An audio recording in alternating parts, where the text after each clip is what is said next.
মৃত মায়ের জন্য অবুঝ শিশুর এই কান্না হৃদয় ছুঁয়েছে সকলে। ভিডিওটি সামাজিক যোগাযোগ মাধ্যমে ছড়িয়ে পড়ার পর কেঁদেছিলেন নেটিজেনরাও।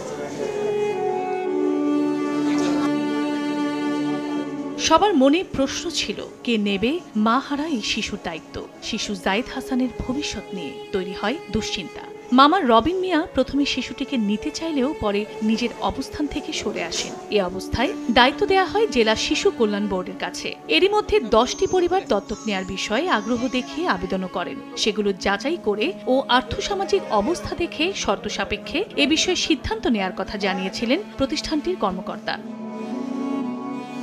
অবশেষে সব জল্পনা কল্পনার অবসান ঘটিয়ে রোববার শিশু কল্যাণ বোর্ড এক সভায় শিশুটিকে নতুন পরিবারের কাছে হস্তান্তরের সিদ্ধান্ত নেয়। সে প্রেক্ষিতে সোমবার সন্ধ্যায় গোপনীয়তা বজায় রেখে নতুন পরিবারের কাছে হস্তান্তর করা হয় শিশু জায়েদকে। গত 10 মে রাত 3টার দিকে স্কয়ার মাস্টার বাড়ি এলাকায় শিশু জায়েদ হাসান ও তার মা সড়ক দুর্ঘটনার শিকার হন। তবে কিভাবে দুর্ঘটনাটি ঘটেছে তা এখনো জানা যায়নি। পরে এক নারী ও 3 জন পুরুষ ওই শিশু ও তার মাকে আহত অবস্থায় উদ্ধার করে ময়মনসিংহ মেডিকেল কলেজ হাসপাতালে ভর্তি করে। সেখানে চিকিৎসাধীন অবস্থায় পরদিন সন্ধ্যায় মা মারা যান। সময় সংবাদ, ময়মনসিংহ।